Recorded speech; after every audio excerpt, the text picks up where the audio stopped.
พระอานนท์ได้กล่าวกับพระผู้มีพระภาคว่าสาธุพันเตขอพระผู้มีพระภาคโปรดแสดงธรรมโดยย่อแก่ข้าพระองค์ซึ่งเมื่อข้าพระองค์ได้ฟังแล้วจะเป็นผู้หลีกออกจากหมู่อยู่ผู้เดียวเป็นผู้ไม่ประมาทมีความเพียรมีตนส่งไปแล้วในธรรมนั้นอยู่เถิดนี่คือหลักการที่เฮาสิต้องปฏิบัติให้มันได้คือเมื่อได้ฟังแล้วจะหลีกออกจากหมู่อยู่ผู้เดียวไม่ประมาทมีความเพียรมีตนส่งไปแล้วในธรรมนั้นหลีกออกจากหมู่ในบ่ล่ะฟังธรรมแล้ววังเว้นคันซีให้ได้สมประโยชน์ดังสมัยพุทธกาลฟังแล้วต้องเอาไปหลีกเล่นแล้วก็พิจารณาใครควรปฏิบัติไปเมื่อเบิ่งพระอานนท์ขอธรรมะสันๆอีหยังพระพุทธเจ้า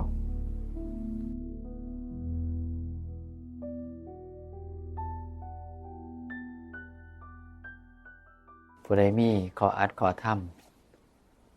ที่สิสนทนาที่สิพูดคุยมีบ่เอาเมื่อบ่ายเฮาคุยธรรมะกันในประเด็นใดประเด็นธรรมะช่วงบ่ายมีประโยชน์หลายใดคันจับหลักมันใดมันเป็นเรื่องของธรรมะที่อยู่ในรูปแบบอิทัปปัจจยตาลักษณะหนึ่งเป็นธรรมะที่อยู่ในรูปแบบของธรรมย่อมไหลไปสู่ธรรมอีกลักษณะหนึ่งเงื่อนต้นหรือเริ่มต้นจากหยังที่มันสิไหลไปสู่ธรรมะบทอื่นๆได้เริ่มต้นจากอีหยังสัมมาทิฏฐิอย่าเฝ้าลืมได้ทั้งหมดเนี่ยมันในเว็บไซต์บ้านสวนธรรมะก็มีนะสัมมาทิฏฐิเป็นธรรมเริ่มต้นเพราะผู้มีสัมมาทิฏฐิจะมีสัมมาสังกัปปะผู้มีสัมมาสังกัปปะจะมีสัมมาวาจาผู้มีสัมมาวาจาจะมีสัมมากัมมันตะผู้มีสัมมากัมมันตะจะมีสัมมาอาชีวะผู้มีสัมมาอาชีวะจะมีสัมมาวายามะผู้มีสัมมาวายามะจะมีสัมมาสติและผู้มีสัมมาสติจะมีสัมมาสมาธิผู้มีสัมมาสมาธิจะเป็นผู้มีสัมมาญาณะผู้มีสัมมาญาณะจะเป็นผู้มีสัมมาวิมุตติด้วยอาการอย่างนี้แหละพระเสขะที่ประกอบด้วยองค์8ก็ย่อมเป็นพระอรหันต์ที่ประกอบด้วยองค์10นั่นหมายความว่าองค์10หรือ2ข้อสุดท้ายก็ต้องอยากได้เป็นอย่างคือวางสั้นเพราะว่าขอเฮ็ด8ข้อให้มันดีซะก่อนเพราะเมื่อเฮ็ด8ข้อได้ดีเดี๋ยวอีก2ข้อมันมากของมันเองจังที่บอกมันคืออิทัปปัจจยตาในรูปแบบหนึ่งมันคือเรื่องของธรรมย่อมไหลไปสู่ธรรมในรูปอีกแบบหนึ่งพวกเขาเข้าใจเด้อแล้วอีกอันหนึ่งคือหยังในบรรดา10อย่างเนี่ยคันกระจายขยายออกขยายได้40ได้มีหยังแน่40เอาแล้วทรายหัวละพิ้งเสาละมี2ฟังกุศลกับฟังอกุศลนะฟังกุศลก็มี10ข้อตั้งแต่สัมมาทิฏฐิไปจนฮอดสัมมาวิมุตตินับครบ8ข้อบ่สัมมาทิฏฐิสัมมาสังกัปปะสัมมาวาจาสัมมากัมมันตะสัมมาอาชีวะสัมมาวายามะสัมมาสติสัมมาสมาธิสัมมาญาณะสัมมาวิมุตติเบ็ดเสร็จ10ข้อฟังนี้10ข้อนี้โตมันเองจัดเป็นกุศลโตมันเองเป็นเหตุให้เกิดกุศลธรรมอื่นอีกมากนี่เมื่อมี10ก็เป็นเหตุให้เกิดกุศลธรรมได้อีก10แง่มุมหรือนัยยะก็เลยกลายเป็น20ฟังกุศลฟังอกุศลก็คือกันนะมิจฉาทิฏฐิมิจฉาสังกัปปะมิจฉาวาจามิจฉากัมมันตะมิจฉาอาชีวะมิจฉาวายามะมิจฉาสติมิจฉาสมาธิมิจฉาญาณะมิจฉาวิมุตติ10ข้อนี้แต่ละข้อเป็นเหตุให้เกิดบาปอกุศลและธรรมได้ทั้งสิ้นเห็นว่าฟังสัมมาก็เกิดกุศลฟังมิจฉาก็เกิดอกุศลข้อดีตรงที่ว่าถ้ามีสัมมามันสิทำลายมิจฉามีสัมมาทิฏฐิสิทำลายมิจฉาทิฏฐิมีสัมมาสังกัปปะสิทำลายมิจฉาสังกัปปะมีสัมมาวาจาจะทำลายมิจฉาวาจา มีสัมมาวาจาจะทำลายมิจฉาวาจามีสัมมากัมมันตะจะทำลายมิจฉากัมมันตะมีสัมมาอาชีวะสิทำลายมิจฉาอาชีวะมีสัมมาสติจะทำลายมิจฉาสติมีสัมมาสมาธิจะทำลายมิจฉาสมาธิมีสัมมาญาณะจะทำลายมิจฉาญาณะมีสัมมาวิมุตติก็จะทำลายมิจฉาวิมุตติเนี่ยข้อดีมันอยู่ตรงนี้เห็นบ่ฟังกุศลมี20ฟังอกุศลมี20ก็เลยร่วมกันได้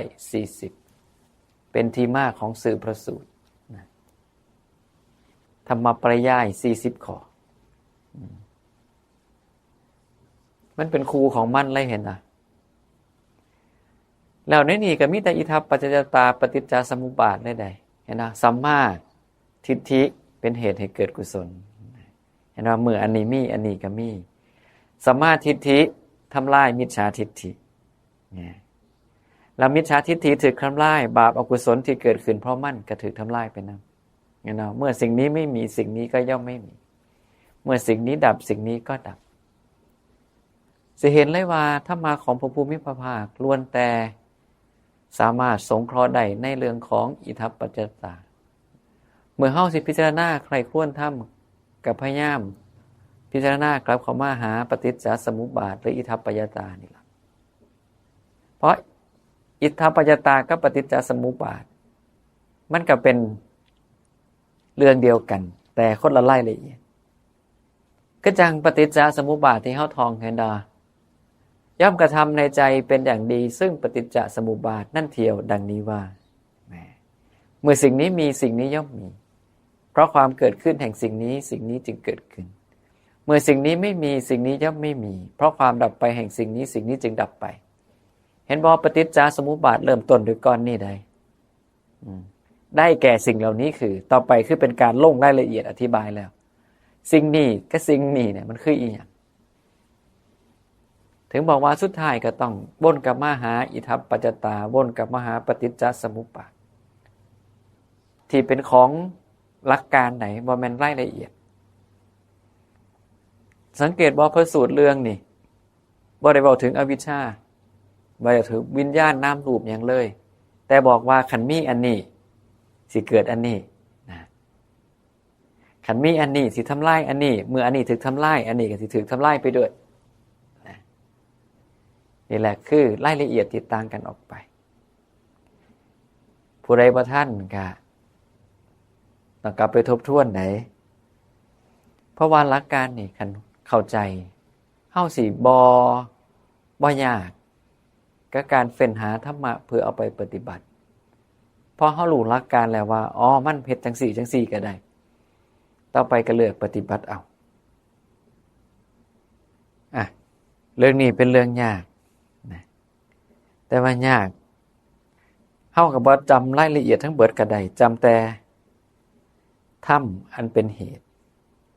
หรือธรรมที่เป็นเบื้องต้นในที่นี้ก็คือสัมมาทิฏฐิ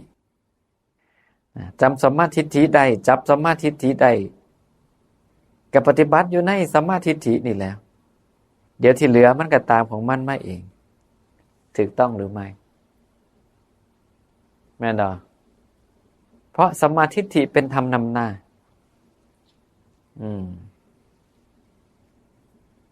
เมื่อเขาเข้าใจแล้วว่าสัมมาทิฏฐิเป็นธรรมนำหน้าแล้วก็เข้าใจหลักการของอิทัปปัจจยตาเป็นอย่างดีเขาก็บ่ต้องกังวลเลยว่าถัดจากสัมมาทิฏฐิสิมีอีหยังถือก็เพราะธรรมย่อมไหลไปสู่ธรรมนะเมื่อสิ่งนี้มีสิ่งนี้จังใดก็ต้องมีและถ้าสิ่งนี้เกิดจังใดอีกสิ่งหนึ่งมันต้องเกิดเขาก็จับเหตุเบื้องต้นไปแล้วก็ปฏิบัติในเหตุเบื้องต้นพ่อจึงเป็นเหตุให้ในพระสูตรที่เฮาท่องกันเรื่องละนั่นทีอันเดบ่มีอวิชชาบ่มีสังขารบ่มีนามรูปบ่มีสลายตนะโดยตรงพุทธองค์ก็กล่าวแค่ว่าเมื่อเห็นอันนี้ก็คือตาอันไม่เที่ยงว่าเป็นของไม่เที่ยงความเห็นของเธอนั้นเป็นสัมมาทิฏฐิและเมื่อเห็นอยู่โดยถูกต้องย่อมเบื่อหน่ายเพราะความสิ้นไปแห่งนันทิจึงมีความสิ้นไปแห่งราคะเพราะความสิ้นไปแห่งราคะจึงมีความสิ้นไปแห่งนันทิเพราะความสิ้นไปแห่งนันทิและราคะกล่าวได้ว่าจิตหลุดพ้นแล้วด้วยดี เห็นบ่ได้กล่าวถึงอวิชชาบ่ได้กล่าวถึงวิญญาณบ่ได้มีนามรูปเลยแต่มีหยังมีสัมมาทิฏฐิเพราะมีสัมมาทิฏฐิเห็นบ่สุดท้ายจิตหลุดพ้นจิตตังสุวิมุตตันติวุจตินะจิตหลุดพ้นแล้วด้วยดีก็คือกันเห็นบ่ผู้มีสัมมาทิฏฐิสุดท้ายก็จะมีสัมมาวิมุตตินี่อาตมาถึงประทับใจธรรมะของพระภูมิพระภาคสิเอาแบบละเอียดนะเพื่อคลายข้อสงสัยผู้มักสงสัยหรือสิเอาแบบว่าบ่ยาวเพื่อเป็นประโยชน์กับคนที่อยากได้ธรรมะสั้นๆเพราะในสมัยพุทธกาลมีหลายต่อหลายองค์ในเพิ่นไปขอธรรมะสั้นๆกับพระพุทธเจ้าบ่ได้อยากฮู้หลายฮู้แค่สั้นๆเนี่ยเพื่อที่จะเอาไปประพฤติปฏิบัตินี่หนึ่งในนั้นมีไผฮู้บ่พระอานนท์ขนาดพระอานนท์ยังไปขอธรรมะสั้นๆกับพระพุทธเจ้าเอาคิดเบิ่งติล่ะในเมื่อเป็นจังซี่แล้วเฮาเองก็บ่ต้องซีเรียสนะบ่ต้องฮู้ละเอียดบ่ต้องฮู้ยิบย่อยก็ได้นะมีพระอานนท์เป็นตัวอย่างแล้วขนาดพระพุทธองค์ยกย่องพระอานนท์ว่าเป็นผู้พหูสูตรพระพหูสูตรอยากได้ธรรมะสั้นๆนะนี่ล่ะเฮาเองก็คือกันธรรมะบ่ต้องเอายาวเมื่อเบิ่งพระอานนท์ขอธรรมะสั้นๆอีหยังพระพุทธเจ้านะอยู่ในเว็บไซต์บ้านสวนธรรมะสื่อหัวข้อว่าธรรมะโดยย่อเพื่อการหลุดพ้นนี่นะกับวงเล็บว่ากล่าวกับพระอานนท์เพราะว่าพุทธองค์กล่าวไว้ก็หลายคนนะธรรมะย่อๆนี่อยู่ในพระไตรปิฎกเล่มที่17ข้อ364เล่ม17ข้อ364จดก็ไปอ่านในเด้อเห็นเวลาจดเนี่ยอาตมาดีใจเด้364ถูกต้องนะเหตุการณ์เกิดขึ้นในโอกาสที่พระอานนท์ไปหาพระภูมิพระภาคพระอานนท์ได้กล่าวกับพระภูมิพระภาคว่าสาธุพันเตขอพระผู้มีพระภาคโปรดแสดงธรรมโดยย่อแก่ข้าพระองค์ซึ่งเมื่อข้าพระองค์ได้ฟังแล้วจะเป็นผู้หลีกออกจากหมู่อยู่ผู้เดียวเป็นผู้ไม่ประมาทมีความเพียรมีตนส่งไปแล้วในธรรมนั้นอยู่เถิดนี่คือหลักการที่เฮาสิต้องปฏิบัติให้มันได้คือเมื่อได้ฟังแล้วจะหลีกออกจากหมู่อยู่ผู้เดียวไม่ประมาทมีความเพียรมีตนส่งไปแล้วในธรรมนั้นหลีกออกจากหมู่ในบ่ล่ะฟังธรรมแล้ววังเว้นนี่หรือไปกินข้าวน้ำกันอีกนะคันซีให้ได้สมประโยชน์นะดังสมัยพุทธกาลฟังแล้วต้องเอาไปหลีกเล่นแล้วก็พิจารณาใครควรปฏิบัติไปกลับมาเบิ่งพระสูตรของเฮาต่อเมื่อพระอานนท์กล่าวแจ้งต่อพระภูมิพระภาคแล้วพระผู้มีพระภาคจึงได้กล่าวกับพระอานนท์ว่าอานนท์เธอจะสำคัญความข้อนี้ว่าอย่างไรรูปเที่ยงหรือไม่เที่ยงพระอานนท์ก็ตอบว่าไม่เที่ยงพันเตพุทธองค์ถามว่าก็สิ่งใดไม่เที่ยงสิ่งนั้นเป็นทุกข์หรือเป็นสุขเล่าพระอานนท์ก็ตอบว่าเป็นทุกข์พันเตพระภูมิพระภาคกล่าวต่อไปว่าก็สิ่งใดไม่เที่ยงเป็นทุกข์มีความแปรปรวนเป็นธรรมดาควรหรือที่จะตามเห็นสิ่งนั้นว่านั่นของเรานั่นเป็นเรานั่นเป็นอัตตาของเราดังนี้พระอานนท์ก็ตอบว่าไม่ควรเห็นอย่างนั้นพันเตจากนั้นพระภูมิพระภาคก็ได้ถามหัวข้อถัดไปจังสี่ว่าอานนท์เธอจะสำคัญความข้อนี้ว่าอย่างไรเวทนาเที่ยงหรือไม่เที่ยงพระอานนท์ก็ตอบว่าไม่เที่ยงพันเตพระภูมิพระภาคถามว่าก็สิ่งใดไม่เที่ยงสิ่งนั้นเป็นทุกข์หรือเป็นสุขเล่าพระอานนท์ก็ตอบว่าเป็นทุกข์พันเตพระภูมิพระภาคก็กล่าวต่อไปว่าก็สิ่งใดไม่เที่ยงเป็นทุกข์มีความแปรปรวนเป็นธรรมดาควรหรือที่จะตามเห็นสิ่งนั้นว่านั่นของเรานั่นเป็นเรานั่นเป็นอัตตาของเราดังนี้พระอานนท์ก็ตอบว่าไม่ควรเห็นอย่างนั้นพันเต พุทธองค์ถามต่อไปอีกในหัวข้อถัดไปคือหยังสัญญานะพุทธองค์ถามว่าจังซี่อานนท์เธอจะสำคัญความข้อนี้ว่าอย่างไรสัญญาเที่ยงหรือไม่เที่ยงพระอานนท์ก็ตอบว่าไม่เที่ยงพันเตพระภูมิพระภาคถามว่าก็สิ่งใดไม่เที่ยงสิ่งนั้นเป็นทุกข์หรือเป็นสุขเล่าพระอานนท์ก็ตอบว่าเป็นทุกข์พันเตพระภูมิพระภาคกล่าวต่อไปอีกว่าก็สิ่งใดไม่เที่ยงเป็นทุกข์มีความแปรปรวนเป็นธรรมดาควรหรือที่จะตามเห็นสิ่งนั้นว่านั่นของเรานั่นเป็นเรานั่นเป็นอัตตาของเราดังนี้พระอานนท์ก็ตอบว่าไม่ควรเห็นอย่างนั้นพันเตถัดจากนั้นพระภูมิพระภาคกระถามหัวข้อถัดไปอีกหัวข้อนั้นคือหยังสังขารสัญญาไปแล้วเด้บ้างกันพุทธองค์ถามว่าอานนท์เธอจะสำคัญความข้อนี้ว่าอย่างไรสังขารเที่ยงหรือไม่เที่ยงพระอานนท์ก็ตอบว่าไม่เที่ยงพันเตพุทธองค์ก็ถามอีกว่าก็สิ่งใดไม่เที่ยงสิ่งนั้นเป็นทุกข์หรือเป็นสุขเล่าพระอานนท์ก็ตอบว่าเป็นทุกข์พันเตพุทธองค์ถามอีกว่าก็สิ่งใดไม่เที่ยงเป็นทุกข์มีความแปรปรวนเป็นธรรมดาควรหรือที่จะตามเห็นสิ่งนั้นว่านั่นของเรานั่นเป็นเรานั่นเป็นอัตตาของเราดังนี้พระอานนท์ก็ตอบว่าไม่ควรเห็นอย่างนั้นพันเตถัดจากนั้นพระภูมิพระภาคกระถามหัวข้อถัดไปอีกคืออย่างวิญญาณถูกต้องนะพุทธองค์ถามว่าอานนท์เธอจะสำคัญความข้อนี้ว่าอย่างไรวิญญาณเที่ยงหรือไม่เที่ยงพระอานนท์ก็ตอบว่าไม่เที่ยงพันเตพระภูมิพระภาคจึงถามว่าก็สิ่งใดไม่เที่ยงสิ่งนั้นเป็นทุกข์หรือเป็นสุขเล่าพระอานนท์ก็ตอบว่าเป็นทุกข์พันเตพระภูมิพระภาคก็กล่าวต่อไปอีกว่าก็สิ่งใดไม่เที่ยงเป็นทุกข์มีความแปรปรวนเป็นธรรมดาควรหรือที่จะตามเห็นสิ่งนั้นว่านั่นของเรานั่นเป็นเรานั่นเป็นอัตตาของเราพระอานนท์ก็ตอบว่าไม่ควรเห็นอย่างนั้นพันเตนะเมื่อท่านพระอานนท์ตอบครบทุกขันธ์แล้วพุทธองค์ก็เลยกล่าวต่อไปว่าอานนท์เพราะเหตุนั้นในเรื่องนี้รูปอย่างใดอย่างหนึ่งทั้งที่เป็นอดีตอนาคตหรือปัจจุบันก็ตาม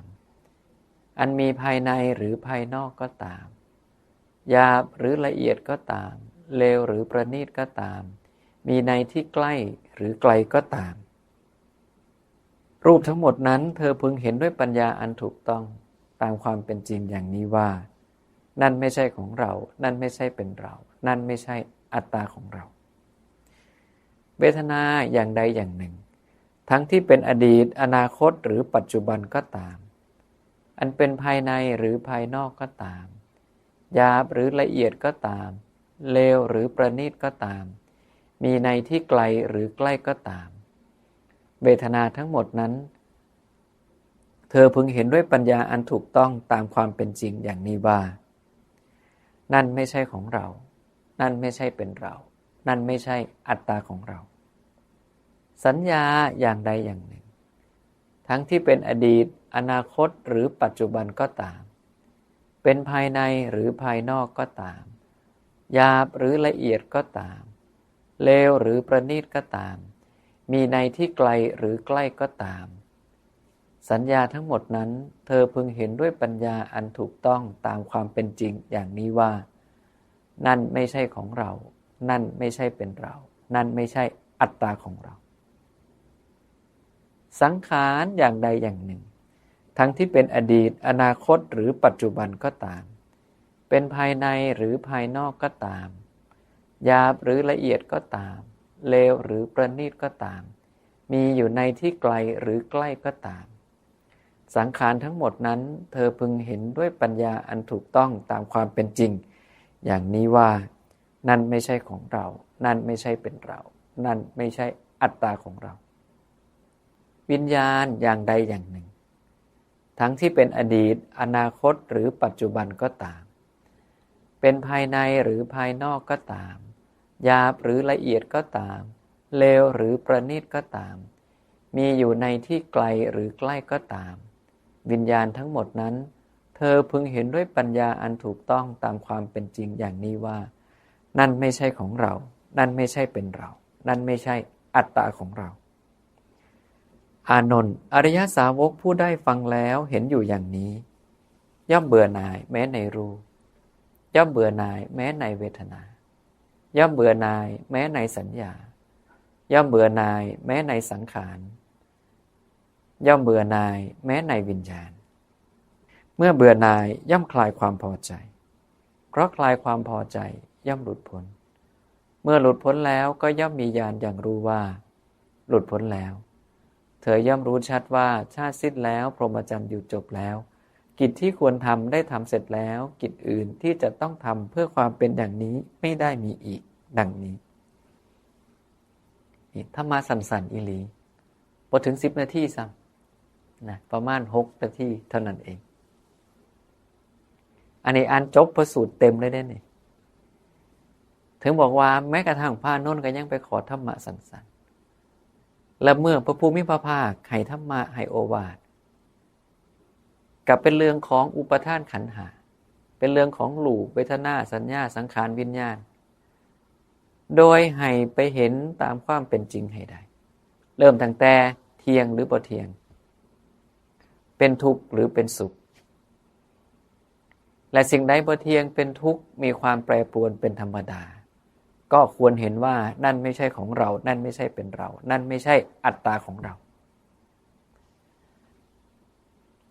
แล้วพวกเฮาต้องหูไว้เลยว่าการมีความหูจังสี่การมาพิจารณาจังสี่นี่คือ1 ใน 4ของข้อปฏิบัติที่สะดวกสบายแก่การบรรลุนิพพานเนี่ยมาทำความเข้าใจจังสี่มาหูจังสี่ใดนี่ล่ะคือปฏิบัติไปนิพพานอย่างสบายแล้วหนทางนี้บ่ได้ซับซ้อนบ่ได้ยุ่งยากก็ต้องเริ่มตั้งแต่ว่าเที่ยงหรือไม่เที่ยงนะสิ่งใดไม่เที่ยงสิ่งนั้นเป็นทุกข์สิ่งใดเป็นทุกข์มีความแปรปรวนเป็นธรรมดาสิ่งนั้นนั่นไม่ใช่ของเรานั่นไม่ใช่เป็นเรานั่นไม่ใช่อัตตาของเราจากนั้นก็เอาความรู้นี่เอาไปขยายต่อจะเป็นอดีตอนาคตหรือปัจจุบันจะเป็นภายในหรือภายนอกจะหยาบหรือละเอียดจะเลวหรือประณีตจะอยู่ในที่ไกลหรือใกล้ทั้งเบิดนั้นต้องเห็นด้วยปัญญาอันถูกต้องตามความเป็นจริงว่านั่นไม่ใช่ของเรานั่นไม่ใช่เป็นเรานั่นไม่ใช่อัตตาของเราฟังแล้วแล้วมาหูมาเห็นจังสี่พุทธองค์กับกล่าวตอนท้ายในพระสูตรแล้วว่าก็จะเบื่อหน่ายเห็นดอเมื่อเห็นอยู่โดยถูกต้องก็จะเบื่อหน่ายและเมื่อเบื่อหน่ายสุดท้ายก็หลุดพ้นนะเห็นว่ามันเป็นของคู่กันอยู่ตลอดเลยว่าเมื่อเห็นโดยถูกต้องก็จะเบื่อหน่ายเมื่อเบื่อหน่ายก็หลุดพ้นนะหรือสิ้นอาสวะเห็นว่าการเห็นโดยถูกต้องในเรื่องนี้ก็คืออย่างเห็นว่ามันบ่แม่นของเฮาแล้วเป็นอย่างคือเห็นว่าบ่แม่นของเฮาเพราะฮู้แล้วเด้มันไม่เที่ยงเป็นทุกข์มีความแปรปรวนเป็นธรรมดาเพราะเห็นความเป็นธรรมดาของสิ่งอย่างนั้นก็เลยเข้าใจว่ามันบ่แม่นของเฮาก็คือบางเว้นที่เฮาคุยกันเด้ฝนสิตกแดดสิออกอากาศสิเป็นไปจังใดมันก็เป็นธรรมชาติของมันเฮาบังคับบ่ได้ควบคุมบ่ได้สั่งบ่ได้เลยเห็นบ่ซุ่มติดฝนน่ะห้ามก็บ่ได้ว่าเศร้าเถิดอย่าตกเถาะเศร้าสาติดฝนอยู่ไปบ่ได้ก็เฮ็ดบ่ได้เห็นดอกก็มีแต่จอดรถถ่ายฝนเศร้าจังค่อยได้มานี่ง่ายก็ย้อนว่านี่ล่ะมันเป็นอนัตตาเพราะเฮาคุมบ่ได้สั่งบ่ได้นะมันเป็นไปตามธรรมชาตินะฤดูกาลมันเป็นจังซี่มันก็ต้องเป็นไปของมัน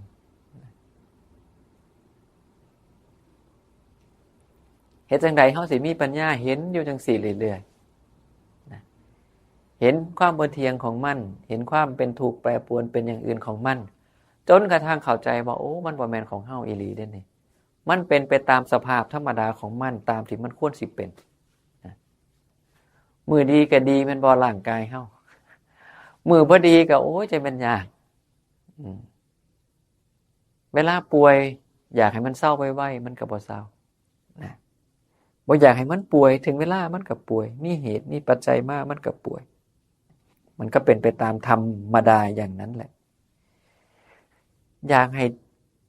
ทำความเข้าใจตอนสุดท้ายของพระสูตรคือกันว่าอริยสาวกผู้ได้ฟังแล้วเห็นอยู่อย่างนี้ย่อมเบื่อหน่ายและเมื่อเบื่อหน่ายก็ย่อมคลายความพอใจเพราะคลายความพอใจก็ย่อมหลุดพ้นนี่ฟังแล้วต้องไปหูไปเห็นอันจังสิเบื่อจังสิหลุดพ้นได้การหลุดพ้นก็เกิดขึ้นมาจากนี่แหละมีลักษณะของพระสูตรที่คล้ายคลึงกันกับเรื่องนี้คือพระอนุรุทธะเพิ่นถามพระพุทธเจ้าถึงประโยชน์ของการเห็นตามความเป็นจริงว่ามีอีหยังเดี๋ยวสิอ่านให้ฟังโอ้ขออภัยบ่แม่นพระอนุรุทธะพระราทะซื้อซ้ำกันบ่แม่นซื้อไก่กันได้จำผิดนะท่านพระราทะบ่แม่นท่านพระอนุรุทธะนั่นหมายความว่าเฮาเองเนี่ยเมื่อปฏิบัติไปก็ดีเมื่อเผชิญหน้ากับอีหยังก็ดีอย่าลืมเอาปัญญาเข้าไปพิจารณานำเสมอเฮ็ดจังใดเฮาสิพยายามปลงลงโดยใจให้ได้ว่าสิ่งใดสิ่งหนึ่งมีความเกิดขึ้นเป็นธรรมดาสิ่งนั้นทั้งหมดมีความดับไปเป็นธรรมดาหรือปลงใจว่าเพราะอาศัยผัสสะอันเป็นที่ตั้งแห่งสุขเวทนาสุขเวทนาจึงเกิดขึ้นเพราะอาศัยผัสสะอันเป็นที่ตั้งแห่งทุกขเวทนาทุกขเวทนาจึงเกิดขึ้นเพราะอาศัยผัสสะอันเป็นที่ตั้งแห่งอทุกขมสุขเวทนาอทุกขมสุขเวทนาจึงเกิดขึ้นและความดับแห่งผัสสะนั้นแหละเวทนาใดที่เกิดขึ้นเพราะอาศัยผัสสะนั้นเวทนานั้นก็ย่อมดับย่อมสงบไปเนี่ยเฮ็ดจังได๋เฮาสิปลงใจได้จังซี่เกิดขึ้นเพราะเหตุปัจจัยเกิดมาแล้วจังใดก็ต้องดับภาษาลิบุตรเพิ่นก็ยังว่านะสิ่งใดไม่เคยมีก็มีขึ้นนะสิ่งใดมีขึ้นมาแล้วสิ่งนั้นก็ดับไปผู้กล่าวประโยคนี้คือพระพุทธเจ้าใดกล่าวอธิบายการบรรลุธรรมของภาษาลิบุตรนะผู้ใดอยากอ่านประเด็นนี้ไปอ่านเด้อเล่มที่14ข้อ153เล่ม14ข้อ153เป็นเหตุการณ์ที่พระผู้มีพระภาคกล่าวยกย่องสรรเสริญพระสารีบุตรว่าเป็นผู้มีปัญญา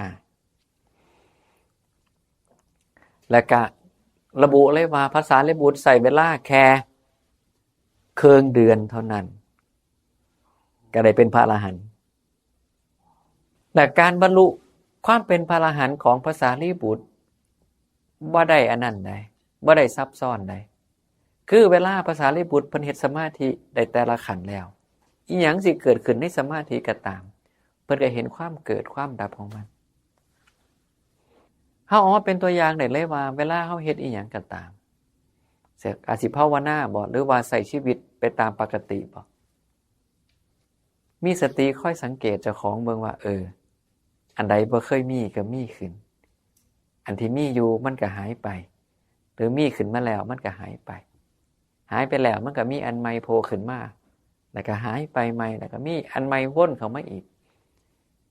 เกิดขึ้นแล้วหายไปเกิดขึ้นแล้วหายไปอยู่เรื่อยๆเฮาฮู้ได้จังซี่ก็เท่ากับว่าเฮามีความฮู้ในลักษณะแบบภาษาลิบุตรเลยได้แต่ปัญญาเฮาบ่สัมภาษาลิบุตรเด้เฮาใช้เวลาหลายก็ครึ่งเดือนนะหลาย10ปีก็ถือว่าคุ้มเด้นะเพราะว่าอย่าลืมเฮาสั่งสมความคุ้นเคยในรูปแบบที่บ่ถูกต้องเอามาจัก10ปี20ปีหรือมาจักหลาย10ปีแม่นน่ะแล้วสิให้มาประพฤติปฏิบัติบ่จักปีแล้วสิหลุดพ้นเลยเว้ยก็สิอันนั้นเกินไป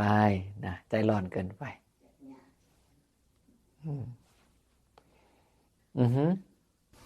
หมายถึงเรื่องสิ่งที่มันเคยเกิดก็เคยมีหรือเกิดขึ้นนี่ก็ หมายถึงในอายตนะนั่นบอกครับทุกอย่างทุกอย่างอินวิวที่ผ่านทางอายตนะทั้งเบิดนั่นแหละเพราะแทบทุกสิ่งทุกอย่างที่เกิดขึ้นก็เข้ากันเนื่องโดยอายตนะทั้งสิ้นเพราะได้เห็นเพราะได้ยินนะเพราะได้รับรู้พระองค์ถึงกล่าวไว้ว่าบุคคลเมื่อผัสสะกระทบแล้วย่อมรู้สึกย่อมคิดย่อมจำได้หรือหมายรู้บ่หมายถึงเกี่ยวกับสภาพการงานที่อะไรเหตุการณ์ที่เกิดขึ้นแบบใดแบบใดการงานที่เกิดขึ้นแล้วใดสิ่งที่พวกเกิดขึ้นในหน้าที่การงานที่พวกเวียกงานที่มันยุ่งยากเราทำงานอยู่นะครับมันบ่เคยเกิดขึ้นในหน้าที่เวลาเราทำงานอันนี้เขาหมายบ่หมายถึงตัวนั้นพวกนั้นหมายถึงในเบิร์ดทุกสภาพการที่มันเกิดนั่นแหละ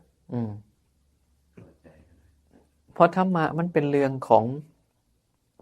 สิ่งที่เป็นจริงนะตามธรรมดาของโลกที่กล่าวถึงเรื่องของอายตนะเพราะว่าเฮาสามารถสังเกตได้อยู่ตลอดเพราะว่าอายตนะเฮายังดีอยู่จังใดมันก็ต้องมีความสามารถในการสังเกตเห็นได้บางคนบ่ได้เหตุการณ์บางคนบ่มีงานกันเว้าถึงเรื่องงานมันก็ยากกับเขาแต่ถ้าเฮาเว้าถึงสิ่งที่เกี่ยวข้องกับอายตนะเนี่ยมันง่ายนะสามารถใส่ได้กับทุกคนคือหมายความว่าอะไรว่าเอาไปใส่ในหน้าที่การงานได้บ่มีปัญหาคือเหตุการณ์ใดอันหนึ่งภายในนอกบ้านที่เป็นอันนี้คือบ่เคยเห็นเกิดขึ้นอย่างที่ว่า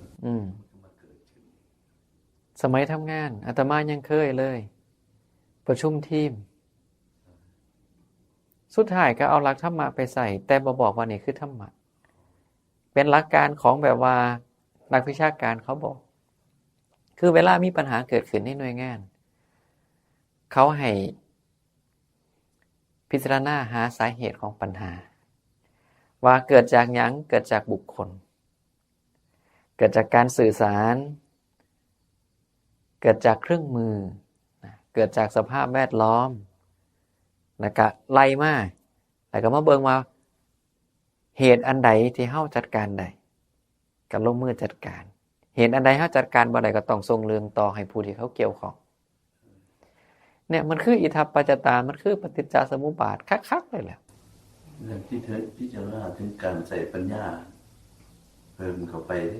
กันนี่ไงเขาสอนแต่เขาบ่บอกว่านี่คือธรรมะต้องพิจารณาปัญญา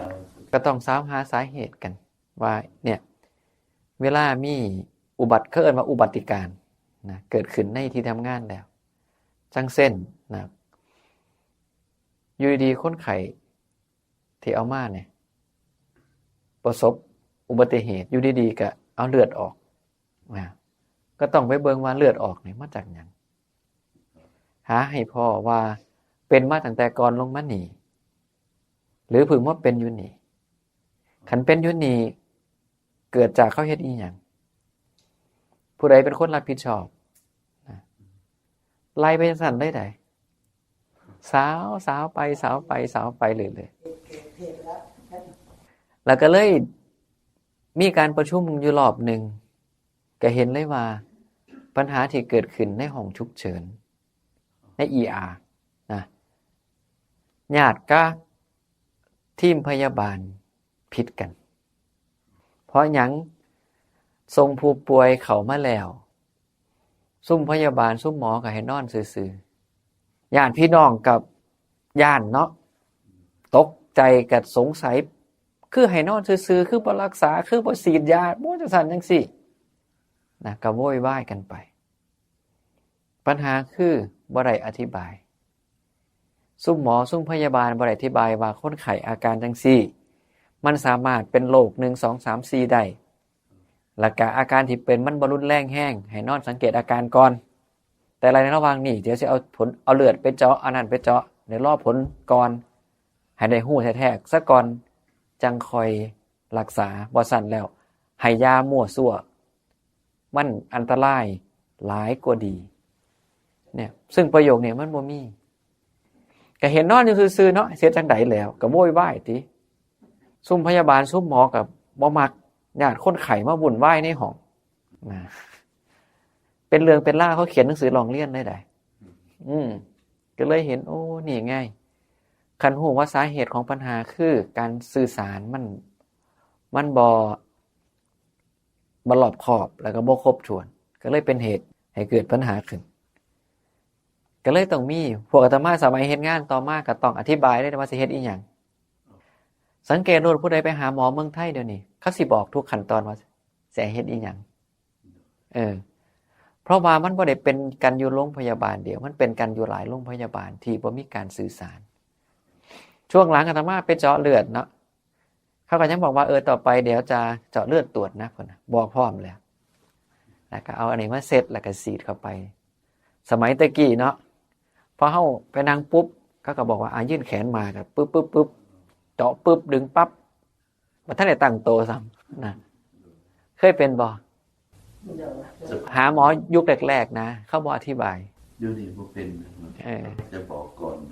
นั่นล่ะแสดงว่าเขาเอาปัญหานี้มาแก้แล้วสมัยแต่มาเฮ็ดงานเมืองไทยบ่ทันได้มีแพร่หลายเป็นปัญหากันนะทะเลาะกันเขียนเรื่องร้องเรียนนะก็คือจังอันนี้แล้วมีอยู่คืนนึงพระองค์นึงเนาะเล่ายางแล้วบ่ได้ใส่ไฟฉายเพราะว่าอยู่วัดเก่าน่ะบ่มีไฟนะให้ใส่ไฟฉายกระเทียนย่างไปเพิ่นรู้สึกว่าส่งสิงูกัดเพิ่นเพิ่นว่าเพิ่นเหยียบงูมันมึนๆน่ะบัดนี้ก็กัดขาเนี่ยเพิ่นก็ห้องเสียงดังอาตมาก็เลยออกมาเบิ่งพอส่องไฟฉายเบิ่งอยู่ขาเขานั่นมันมีเขียวอยู่2เขียวที่เป็นเลือดซึมออกก็เลยสงสัยสิงูพิษแท้ก็เลยเอาไปส่งโรงพยาบาลเป็นแบบที่ว่าเลยไปส่งโรงพยาบาลปุ๊บที่หมอที่พยาบาลเขาเอาไปรักษาเขาก็เอาเข้าห้องฉุกเฉินเขาก็ถามข้อมูลนะครับบอกเขาไปเขาก็เห็นนอนรอเบิ่งอาการแล้วมีผู้โทรมาถามว่าเขาฉีดเซรุ่มให้เราไปก็เลยบอกว่าบ่ทันได้ฉีดก็เลยถามเขาว่าเป็นหยังคือบ่ฉีดเขาบอกว่ามันต้องแยกพิษงูก่อนว่าพิษอีหยังเพราะต้องเอาเลือดไปเช็คก่อนว่ามันตอบสนองต่อพิษงูประเภทใดจังสิฉีดเซรุ่มได้ถึกป้องกันฉีดเซรุ่มพิษงูตายได้นั่นล่ะน้ำมูกตอดกันสิบ่ตายก่อนว่ามันแปลกตรงที่ว่าอาตมาได้ความรู้จังซี่คันเฮาไปเหยียบงูตอนงูมันตกใจเวลามันกัดเฮามันสิบ่ปล่อยพิษซึ่งก็มีอีกเคสนึงแบบเดียวกันเลยเป็นโยมเพิ่นสิย่างข้ามจากฝั่งโยมมาฝั่งวัดเหยียบงูเห่าอันนี้งูเห่าแท้เพราะเห็นแม่เบี้ยพร้อมเอาไปส่งโรงพยาบาลแต่ก็ดีว่ามันเป็นแค่ติดเชื้อซื่อๆแผลมันบวมพิษมันบ่หลายเพราะพิษมันติดอยู่แค่เขียวน้อยๆซื่อๆบ่พอเป็นอันตรายก็นอนอยู่โรงพยาบาลประมาณอาทิตย์นึงนอนเพราะว่าแผลมันติดเชื้อได้บ่ได้นอนเพราะว่าพิษได้กันนี่ล่ะก็เลยได้ความรู้ทั้ง2เคสว่างูพิษคันมันบ่ได้ตั้งใจสิกัดเฮาโดยเฉพาะมันตกใจน่ะมันก็ย้านตายเด้มันบ่มีเวลาปล่อยพิษแล้วมันกัดปุ๊บมันก็หนีเลยนะนั่นล่ะก็เลยเว้าสู่กันฟังถ้ามันตั้งใจชกแปลว่ามันใส่ผิดถูกต้องคันเฮาไปแย่มันจังซี่แล้วมันเห็นแล้วมันลุยจังซี่แม่นแต่คันก็งูกับคนคันต่างตกใจน่ะมันก็เสด็จไผเสด็จมันแหละเฮาก็อยากตายมันก็อยากตายถูกนึกถึงเฮาเวลาตกใจน่ะมันเฮ็ดหยังบ่ทันเด้แต่ว่าคันจ้องหน้ากันจังซี่คันเห็นจังซี่แล้วคันมันตั้งใจสิใส่เนี่ยอันเนี้ยแน่นอนถึงหยังแต่ว่าบ่ถูกตอดถูกกัดแต่ว่าเดี๋ยวถูกตอดก็ถูกกัดบ่คือกันน่ะนะเรียวงานว่าอะไรละเห็นมูตรงงานเฮ็ดจังซี่อยู่บัดนี้ว่าสิจับไม้ตีมันแล้วมันสูงมันเฮ็ดจังซี่แล้วอันนี้ก็ตกใจย่านก็เลยเบิ่งหน้ามันซื่อๆยืนจึ้งอยู่เบิ่งหน้ามันมื้อนึงมันก็หนีตกใจ ตกใจเนี่ย นี่แหละ มันก็บ่กัด ถือสัตว์เดรัจฉานกับคนกันบ่ต่างกันเลย ทุกคนต่างหลักชีวิตย่านตายคันบ่จำเป็นมันบ่ยุ่งแล้วก็เคยมีเป็นข่าวใดมีที่พวกแบบว่ามักเฮ็ดหยังที่มันอันตรายนะจับงูไปเล่นงูซั่นจังซี่แล้วถูกตอดถูกกัดตายซ้ำเพราะมันกัดลังเทื่อกัดอันนี้มันเอาส่งโรงพยาบาลบ่ทันมันเข้าสู่สมองข้าวเดียวไงนี่ล่ะมีมาแล้วได้ก็เลยพอถึงที่โยมอุดรเพิ่นถามนั่นล่ะว่าธรรมะเอาไปพิจารณาในชีวิตได้เลยนะบ่ว่าสิเป็นการเฮ็ดงานหรืออีหยังขึ้นก็ตามมันมีมุมที่เห็นได้อยู่ก็เลยบอกสู่ฟังไงสมัยเฮ็ดงานกับพ่อคือกันหลังๆก็น่าสิดีขึ้นแล้วล่ะเพราะสังเกตเวลาไปหาหมอเข้ากับ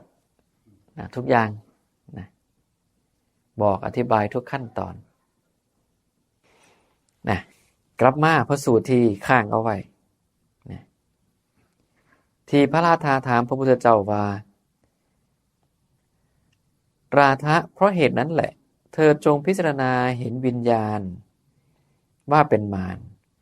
เป็นผู้ทำให้ตายเป็นผู้ตายเป็นดังโรคเป็นดังหัวฝีเป็นดังลูกศรเป็นของทนได้ยากเป็นเหตุเกิดของความทนได้ยากบุคคลเหล่าใดพิจารณาเห็นวิญญาณนั้นอย่างนี้บุคคลเหล่านั้นชื่อว่าย่อมเห็นโดยถูกต้องซึ่งก่อนหน้านี้พุทธองค์กล่าวว่าราธะเมื่อรูปมีอยู่มารจึงมีผู้ทำให้ตายจึงมีผู้ตายจึงมีเพราะเหตุนั้นแหละเธอจงพิจารณาเห็นรูปว่าเป็นมารเป็นผู้ทำให้ตายเป็นผู้ตาย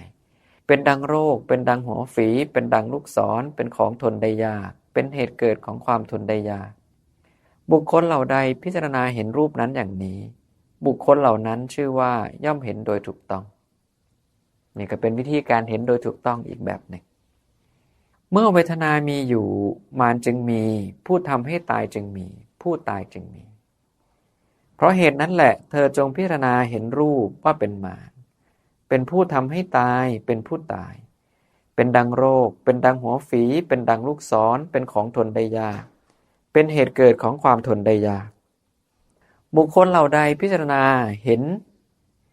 เวทนานั้นอย่างนี้บุคคลเหล่านั้นชื่อว่าย่อมเห็นโดยถูกต้องเมื่อสัญญามีอยู่มารจึงมีผู้ทำให้ตายจึงมีผู้ตายจึงมี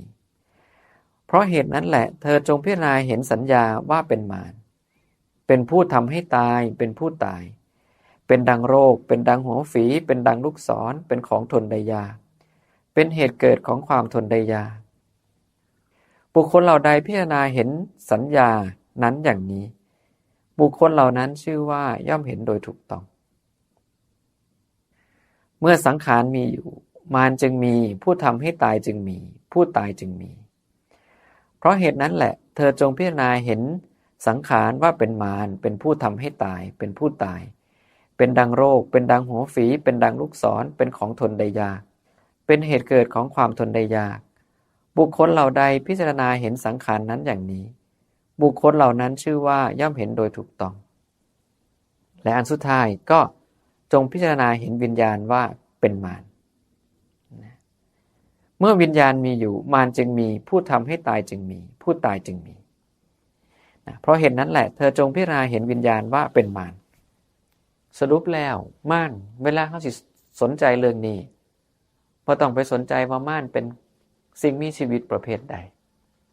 ให้สนใจตามพระสูตรนี้ว่าพุทธองค์ให้เห็นรูปว่าเป็นมารให้เห็นเวทนาว่าเป็นมารให้เห็นสัญญาว่าเป็นมารให้เห็นสังขารว่าเป็นมารและให้เห็นวิญญาณว่าเป็นมารเพราะบุคคลใดเห็นรูปอย่างนี้เห็นเวทนาอย่างนี้เห็นสัญญาอย่างนี้เห็นสังขารอย่างนี้และเห็นวิญญาณอย่างนี้ก็ชื่อว่าเห็นโดยถูกต้องแล้วเพราะว่าเวลาอ่านพระสูตรถึงเรื่องเกี่ยวกับม่านมักสิมีผู้สงสัยว่าม่านเป็นโตจังใดอยู่หม้องใดเลยต้องสิ เอาตามแง่มุมที่พระพุทธองค์เพิ่นกล่าวเอาไว้ว่าให้เห็นอุปทานขันธ์ห้านะว่าเป็นม่านนะบ่ต้องไปสนใจเป็นว่าอยู่หม่องใดเป็นจังไดบ่นะเอาอันนี้เป็นสำคัญ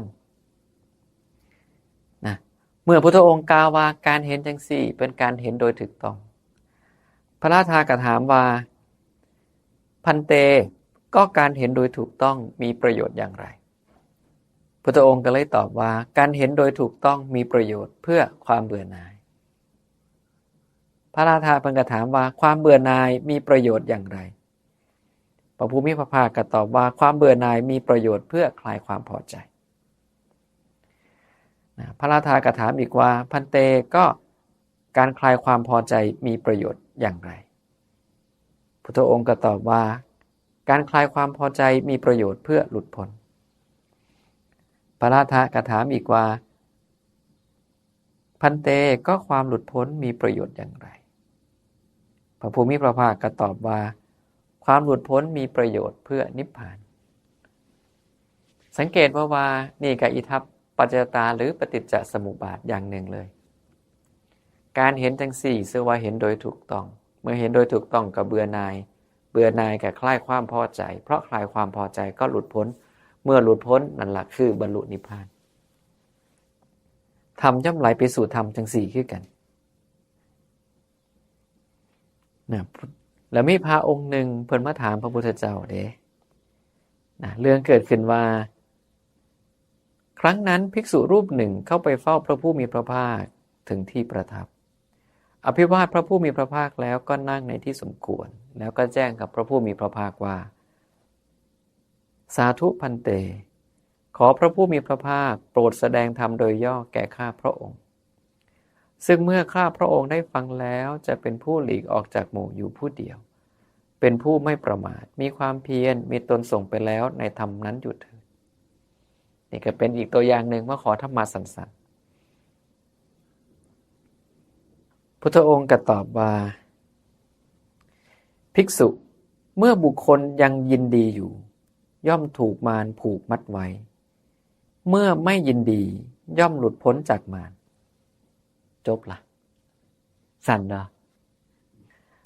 ภิกษุองค์นั้นเพิ่นก็เลยกล่าวกับพระภูมิพระภาคเพิ่นว่าข้าแต่พระผู้มีพระภาคข้าพระองค์ทราบแล้วข้าแต่พระสุคตข้าพระองค์ทราบแล้วพุทธองค์ก็เลยถามว่าเธอรู้ทั่วถึงเนื้อความแห่งภาษิตที่เรากล่าวแล้วโดยย่อโดยละเอียดอย่างไรนะคือพระองค์นั้นเพิ่นตอบว่าเพิ่นเข้าใจแล้วที่บอกว่าเมื่อยังยินดีก็ถูกมารผูกมัดไว้เมื่อไม่ยินดีก็หลุดพ้นจากมารนะพุทธองค์ก็เลยถามว่าเข้าใจว่าจังใดภาษาบาลีเฮาภิกษุองค์นั้นก็เลยตอบว่าพันเตเมื่อบุคคลยังยินดีรูปย่อมถูกมารผูกมัดไว้เมื่อไม่ยินดีย่อมหลุดพ้นจากมารเมื่อยังยินดีเวทนาย่อมถูกมารผูกมัดไว้เมื่อไม่ยินดีย่อมหลุดพ้นจากมารเมื่อยังยินดีสัญญาย่อมถูกมารผูกมัดไว้เมื่อไม่ยินดีย่อมหลุดพ้นจากมารเมื่อยินดีสังขารย่อมถูกมารผูกมัดไว้เมื่อไม่ยินดีย่อมหลุดพ้นจากมารเมื่อยังยินดีวิญญาณย่อมถูกมารผูกมัดไว้เมื่อไม่ยินดีย่อมหลุดพ้นจากมารพันเตข้าพระองค์รู้ทั่วถึงเนื้อความแห่งภาษิตที่พระผู้มีพระภาคกล่าวแล้วโดยย่อได้โดยละเอียดอย่างนี้พระผู้มีพระภาคพอได้ฟังอย่างนั้นก็จึงกล่าวรับรองคำอธิบายของภิกษุรูปนั้นว่าสาธุสาธุภิกษุเธอรู้ทั่วถึงเนื้อความแห่งภาษิตที่เรากล่าวแล้วโดยย่อได้โดยละเอียดอย่างนี้ถูกต้องแล้วจากนั้นภิกษุรูปนี้กะลุกจากที่นั่งอภิวาทพระภูมิพระภาคกระทับประทักษิณแล้วหลีกไปต่อมาภิกษุนั้นหลีกออกจากหมู่อยู่ผู้เดียวเป็นผู้ไม่ประมาทมีความเพียรมีตนส่งไปแล้วในธรรมนั้นอยู่ไม่นานนักก็กระทำให้แจ้งซึ่งที่สุดแห่งพรหมจรรย์อันไม่มีอะไรอื่นยิ่งไปกว่าอันเป็นประโยชน์ที่ต้องการของกุลบุตรทั้งหลายผู้ออกจากเรือนบวชเป็นบรรพชิตโดยถูกต้อง ด้วยปัญญาอันยิ่งเองในปัจจุบันเข้าถึงอยู่ภิกษุรูปนั้นได้เป็นพระอรหันต์องค์หนึ่งในจำนวนพระอรหันต์ทั้งหลายซ้ำนี่นึงไหนตั้งสั้นแล้วหน้าที่เฮ้าต้องระมัดระวังว่าบรรดาอุปทานขันธ์ห้าคือรูปเวทนาสัญญาสังขารวิญญาณอย่าไปมีความยินดีเด็ดขาดเพราะเมื่อไรก็ตามถือความยินดีในสิ่งเหล่านี้ก็เท่ากับว่าเฮ้าถือม่านมัดเอาไว้แล้วก็ไม่พ้นไปจากมารก็จะเป็นผู้ที่มารกระทำได้ตามปรารถนาในบัดนี้มันพาไปเฮ็ดหยังก็เฮ็ดน้ำมันเบิดนะแต่ปิดประตูไว้ให้ม่านเข้ามาก็ได้นี่ล่ะเนี่ยกลายเป็นว่าความยินดีที่มันมีอยู่ยินดีในรูปบ้างในเวทนาบ้างในสัญญาบ้างในสังขารบ้างในสัญญาบ้างในวิญญาณบ้างก็ล้วนแต่นี่ล่ะเฮ็ดให้เฮาถูกม่านผูกเอาไว้แต่จังที่บอกว่าอย่าเอาว่าม่านเป็นบุคคลเป็นสิ่งมีชีวิตนั่นล่ะนะเพราะมารคือความตายคือผู้ให้ตายนะก็เท่ากับว่าเฮาก็วนเวียนอยู่กับความตายนี่ล่ะจึงมีผู้ตายเห็นบ่โอ้เฮาก็ตายผู้นั้นผู้นี้ตายหน้าที่เฮาก็เห็นอยู่ด้วยปัญญาอย่างถูกต้องนะกสิละความยินดีได้นะความเบื่อหน่ายก็จะเกิดขึ้นแทนเห็นบ่ไปประสูตรใดนะอ่านประสูตรใดพิจารณาประสูตรใดก็อยู่ในหลักการที่บ่ต่างกันคือเห็นอยู่ด้วยปัญญาอย่างถูกต้องเป็นแต่เพียงว่าพระภูมิพระภาคอธิบายแง่มุมที่ต่างออกไปเท่านั้นเองมีประเด็นอื่นเพิ่มเติมบ่เรื่องนี้ยากเด้แต่บ่เกินความสามารถเข้าเข้าใจของพวกเฮาดอก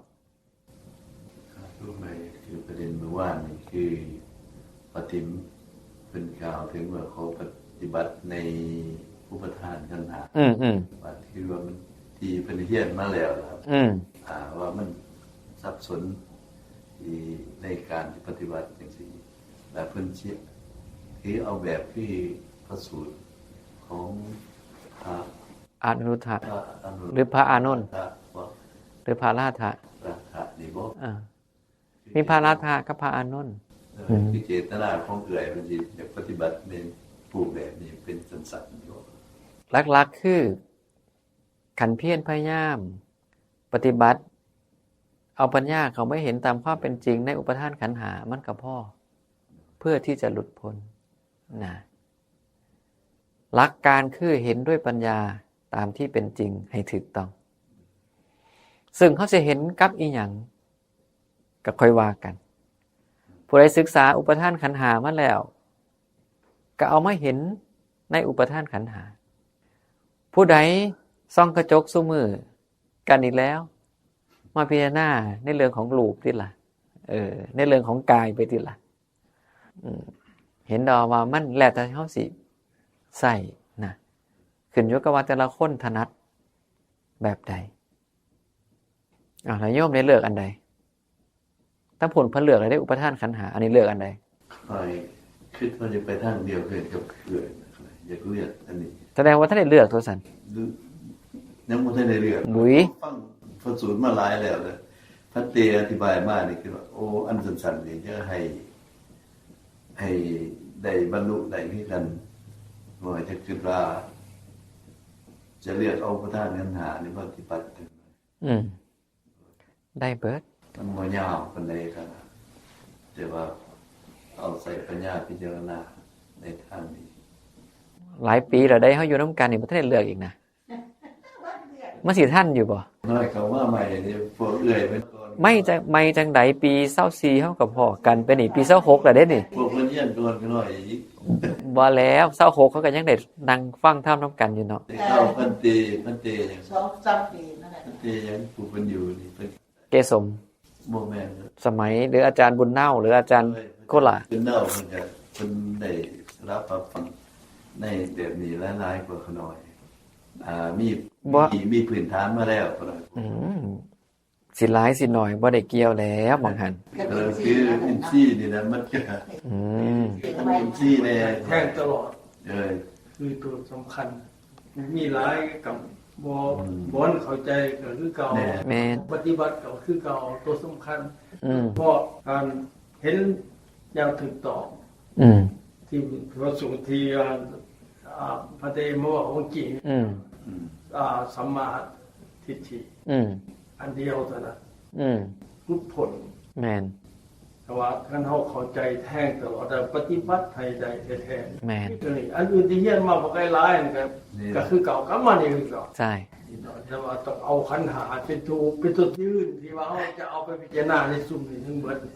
ที่ว่ามาอยู่ในปุ่มโสดาบันทั้งหมดขนาดอ่านมาเป็น10รอบถึงเราถึงจมแต่ว่าปฏิบัติเนี่ยมันมีอันขาดตกบกพร่องมีอันบ่เดิมนี่แล้วนะแล้วสบายมันก็ตัวนี้ยังมีอันยุ่งยากอยู่วันนี้แต่ว่าเฮ็ดได้ทางที่ถูกต้องแต่การปฏิบัติยังบ่ทันสะอาดบัดก็ต้องต่อเนื่องผู้ใดขันหาบ่ได้เรียนก็เอาตาหูดังเล่นไกลใจที่หลังมันจะง่ายมันต้องมานั่งอธิบายว่ารูปเป็นจังไดเวทนาเป็นจังไดสัญญาสังขารวิญญาณเป็นจังไดก็ตาหูดังเล่นกายใจนี่แล้วส่องกระจกย่ามใดแย่งแวนย่ามไหนกับพ่อสมุนมันสิว่าง่ายกว่าบ่ก็เห็นด้วยปัญญาคือกัน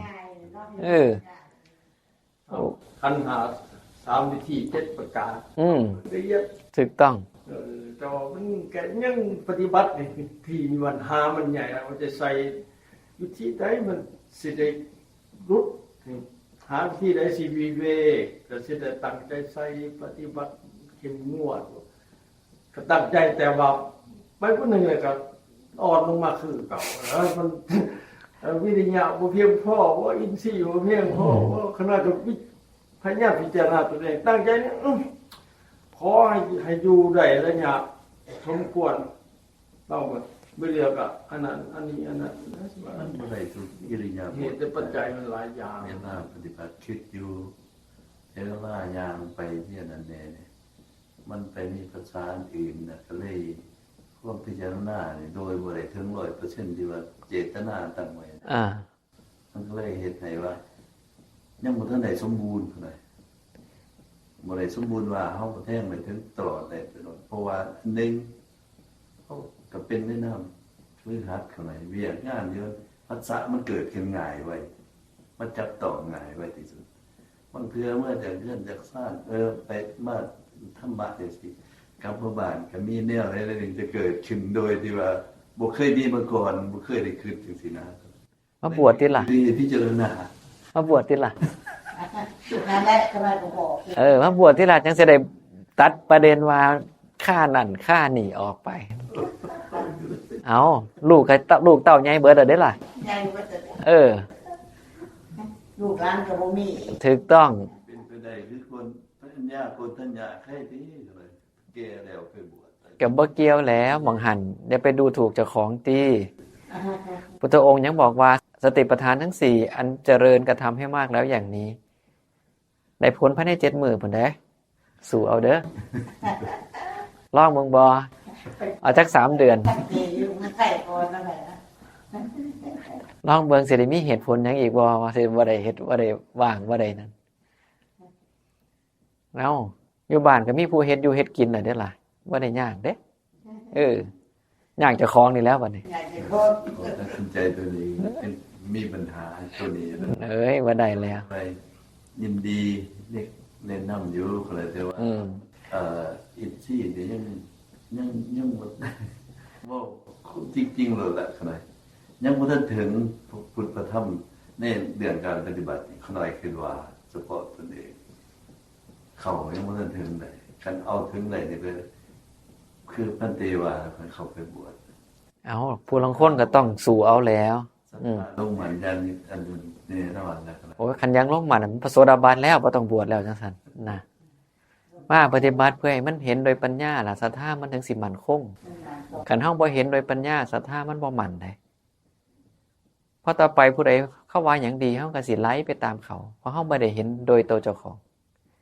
แต่ยามใดเฮาเห็นโดยเจ้าของเองแล้วล่ะผู้ใดบอกจังใดเฮาก็บ่อันนั้นแล้วเพราะเฮาเห็นน่ะดิผู้ใดเห็นได้เลยตึงถูกต้องนะ ไปสิว่ายังก็อย่าเอาลงไหลไปฟันไป เด้อไปสู่เบิ่ง ได้ขน่อยเฉพาะขน่อยก็แต่ที่คนส่วนไหนก็สิเป็นอาการคือขน่อยบ่ได้บอกเปรียบเหมือนว่ามาหลายคนน่ะมาร่วมกันคือจะตักบาตรยามเช้าเขาจะอยู่ในสมาธิแล้วอันนี้มันมีปัจจัยมีการล้มกันในอะไรเนี่ยมันจะเกิดอารมณ์ไปอันนั้นนึงออกไปสมาธิก็เลยหลุดไป อย่าไปโทษผู้อื่นเด้ออันแนวหมดนี่ ตัวเองนี่แหละ ถูกต้อง ครับ อันดับแรกเขาไปแนมเห็น2เขาไปเงี่ยหูฟังเขาเด้3เขาเอาสิ่งที่เขาฟังมาใส่ใจเด้เอามาใส่ใจ อย่าเอามาใส่ใจเลยจะไปเงี่ยหูฟังติคันถ้าบ่เงี่ยหูฟังเขาบ่ฮู้ดอกเขาคุยอิหยังกันอันนี้เป็นเหตุผลที่ตั้งแต่นั่งกันหน่อยเฮาฟังธรรมะอยู่ในปูนก็มีผู้มาถามอะไรจังซี่นะบางเทื่อมันเกิดนี่แล้วพูดน่ะในหม่องท่านั่นไปย่างจงกรมท่านั่นท่าเสียงของน่ะของปุ๊บแล้วค่อยย่างกลับมาท่านพอดีนะเวลาคุยกันเฮาบ่ได้มีค่าไปกับเป็นนั่นน่ะบ่ดีค่ะคือคันเฮาต้องการความสงบการคุยกันหลายมันเฮ็ดให้เฮาบ่สงบ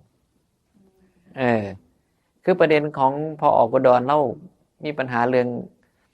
อยากสิพยายามเฮ็ดสมาธิแต่พอเห็นเขาคุยกันก็เลยไปนํเขาก็เลยต้องบอกว่าเฮาก็แค่หลีกออกไปแค่นั้นเองกันเฮาอยากเฮ็ดสมาธิช่วงนั้นคือว่าสมมุติว่ามาตัดเอาข้าวเขาได้ก็ออกไปนี่ๆปู่เป็นนางกินอยู่ท่าพุ่นน่ะเห็นว่าหม่องนั่งกินข้าวบ่ทึกอึดนั่นแต่เพิ่นก็นั่งคุยกันในห้องอยู่ว่านั่งโต๊ะตรงข้ามกันอันนี้แซ่บอันนี้ดีเอาไปเอามาอีกกันโอ้สารพัดเพิ่นติคุยกันนี่แล้วน่ะสมาธิมันสิมาจากไส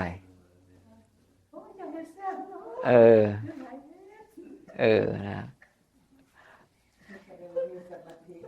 นี่ล่ะก็คือต้องแยกว่าคันเฮาต้องการสมาธิเฮาก็ต้องคุยกันให้น้อยแต่ว่าคันเฮาคุยกันหลายก็แสดงว่าอย่าไปบอกถึงสมาธิมันบ่ได้มันเป็นของตรงกันข้ามกันจังซี่นะมันคุยเรื่องธรรมะบ่เป็นหยังมันก็ฟุ้งคือเก่าเพราะสุดท้ายมันคุมบ่ได้เด้เบลพรก็ได้ลายอยู่บ่กันได้หยังได้ธรรมะนี่บ่สอนเช้าแรกลืมสอนแรกเช้าลืมบ่ต่างกันก็เลยถามไปติมโลบ่ได้นำเพิ่นดอกว่าซั่นบ่นั่งไปซื่อๆเพิ่นว่าเอาสมาว่าจังซั่นแม่โอ้ยนั่งไปซื่อๆเพิ่นว่าจับเพิ่นมาอีกซ้ํบางเทื่อก็ยืนน้อยนึงแล้วก็ลงน้อยนึงแล้วก็ลงเพิ่นว่าสัจจะมาสิคือกันเป็นคือการเบิดซุผู้เฒ่าคิดเบิ่งสอนยามมื้อเช้าเด้ยามมื้อแลงถามมาลืมเบิดต้องไปนั่งเบิ่งที่เพิ่นจดเด้ค่อยเอามาตอบเฮา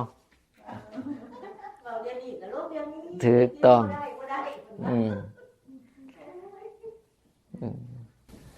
เป็นพิจารณาในรถเวลากินข้าวก็เลยร่วมกันเรื่องแสบเห็นดอกแรกๆเมื่อคุยธรรมะอันล่ะหลังๆไปมันก็เป็นอย่างอื่นแล้วบัดนี้เอาจะเอาในอเนตนะไฟแต่ไฟนอกมาคิดพิจารณาก็ได้เวลากินโอ้แต่มีเสียงกระดิบกระซาบว่าตัวนี้แซ่บเนาะเฮ็ดมาก็มาแซ่บสิเฮ็ดใหม่อีกได้จะนั่นล่ะมันก็สิเป็นจังซั่นล่ะจะว่าจำเด้อจำนะอาจารย์ถาม3ข้อที่เฮ็ดได้บุญแม่นหยังจำตลอดเด้ดีแล้วที่ว่ามันเตบ่ท่านศีลภาวนาจำให้มันแม่นได้ศีลเท่านี้ก็พอแล้วก็ว่าจำได้แล้วเนาะแล้วค่อยๆไปต่อยอดเอาแล้วพอสมควรแก่เวลาเฮามื้อนี้คืนนี้ก็นะได้เวลาอันเหมาะสมนะหวังว่าสิเอาไปพิจารณาใครควรไต่ตองแล้วก็ถือปฏิบัติให้มันจริงจังเด้อนะ